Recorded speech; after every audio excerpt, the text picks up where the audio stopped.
আসসালামু আলাইকুম। গত কয়েক বছর যাবত actually pure mid range budget ক্যাটাগরির মধ্যে স্যামসাং এর এ সিরিজের ফোনগুলোকে মার্কেটের মধ্যে হেভিলি কম্পিটিশন দিতে আছে মোটরোলার এইচ সিরিজের ফোনগুলো। বাট কোনো একটা জায়গার মধ্যে গিয়ে 30 to 40K বাজেট রেঞ্জের মধ্যে মোটরোলার এই ফোনগুলোকে মাসেস লেভেলে সবাইকে রেকমেন্ড করার মতো হয়ে ওঠে না। অ্যান্ড এটার একটা বড় কারণ ওই স্যামসাংই হয়ে দাঁড়ায়। মার্কেটের মধ্যে তাদের কোনো না কোনো একটা অপশন অ্যাভেলেবেল থাকে যেটা কিনা মিডিয়াটেক কিংবা কলকমের প্রসেসর দিয়ে একটা স্টেবল সফটওয়্যার এক্সপিরিয়েন্সের সাথে পাওয়া যাচ্ছে। ফর এক্সাম্পল গত কয়েক বছর আগে জাস্ট ক্যামেরার জন্য অ্যাকচুয়ালি এই মোটরোলার এইচ সিরিজের ফোনগুলোকে সবার জন্য রেকমেন্ড করা যাইতো না।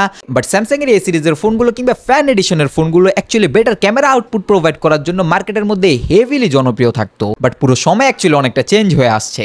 স্যামসাং এর এই সিরিজের ফোনগুলো এখনকার সময় এক্সিনোসের প্রসেসর দিয়ে আসতেছে অ্যান্ড এটার জন্য অনেককে রেকমেন্ড করা যাইতেছে না।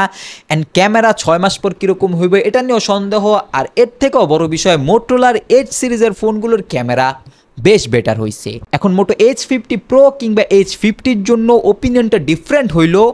আজকের ভিডিওতে যেই ফোনকে নিয়ে আলোচনা করব এইটা 30 to 32K বাজেটের মধ্যে shut up and take my money type deal just because of এর ক্যামেরা পারফরমেন্স কিংবা ওভারঅল সফটওয়্যার এক্সপিরিয়েন্সের জন্য। যদিও আমি জানি যে মোটরোলা সফটওয়্যার আপডেটের বেলায় জঘন্য লেভেলের এক্সপিরিয়েন্স প্রোভাইড করে, বাট এছাড়া মার্কেটের মধ্যে স্টেবল অপশন নেই। আপনি কোনটাই বা কিনবেন? স্যামসাংয়ের ফোন কিনবেন 6 মাস পর কী হইব, নেটওয়ার্ক ইস্যু, হিটিং ইস্যু, এটা নিয়ে কেউই জানে না জাস্ট বিকজ অফ এক্সিনোসের প্যারার জন্য পরবর্তীতে কি হয়। কিন্তু মোটরোলার ফোন নিয়ে এইটুকু গ্যারান্টি যে আর যাই হোক সফটওয়্যার আপডেট এসে একদমই জিনিসপত্র উড়াইয়া দিব না। ক্যামেরা ডেড হইন্য খুব বেশি একটা রিপোর্ট নেই, জাস্ট লাইক আদার চাইনিজ ব্র্যান্ডের। অ্যান্ড একটা পিওর সফটওয়্যার এক্সপিরিয়েন্সের পাশাপাশি যেই ধরনের হার্ডওয়্যার অ্যাকচুয়ালি প্রোভাইড করতেছে 6.7 ইঞ্চের একটা পিওলেড প্যানেল, যেটা কিনা প্লাস্টিক অ্যামুলেট থাকে, যা কিনা দাম হিসাবে মোটো কোশ্চেন ক্রিয়েট করে না অ্যাকচুয়ালি। কলকম স্ন্যাপড্রাগনের 7S Gen 2 প্রসেসর, 4 ন্যানোমিটার আর্কিটেকচারে বিল্ড করা প্রসেসরটা এই দামের মধ্যে যথেষ্ট স্টেবল। এখন অবধি খুব বেশি একটা রিপোর্ট নাই। অ্যান্ড এই ফোনটাকে দাম হিসাবে একটা ওর্দিট ফোন বানায় এই প্রসেসরটা। এই সেম প্রসেসর দিয়ে আসা স্যামসাংয়ের ফোনের দাম যদি 38,000 টাকাও হইতো তারপরও স্যামসাংয়ের ফোনটাকে বেশি রেকমেন্ড করতাম। বাট মার্কেটের মধ্যে স্যামসাংয়ের কোনো অপশন নাই, বাট মোটরোলা এই জিনিসটা প্রোভাইড করতেছে অ্যারাউন্ড 32K-র মধ্যে।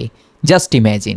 বাট বাকি একটা জিনিস নোটিসেবল, UFS 2.2 এর স্টোরেজ অ্যাটলিস্ট 3.1 দরকার ছিল এই দামের মধ্যে, এই জিনিসটা না হইল। 50 মেগাপিক্সেলের প্রাইমারি ক্যামেরাটা দিয়ে 4K 30 FPS 1080p 30 and 60 FPS A video shoot করতে পারবেন উইথ জাইরো EIS এর সাপোর্ট। 32 মেগাপিক্সেলের যে সেলফি ক্যামেরাটা ওইটা দিয়েও 4K রেকর্ডিং এর সাপোর্ট রয়েছে। অ্যান্ড এখান থেকেই বোঝা যায় অ্যাকচুয়ালি প্রসেসরটার ক্যাপাবিলিটিস কত এই দাম বিবেচনা অ্যাটলিস্ট। বাদ বাকি অ্যাজ ইউজুয়াল জিনিস স্টেরিও স্পিকার্সের সাপোর্ট মাস্ট বি থাকছে এখানে। 3.5mm জ্যাক পোর্ট নাই, স্লিম ডিজাইন থাকছে যেরকমটা কিনা এই দামের মধ্যে আবশ্যক ব্যাপার।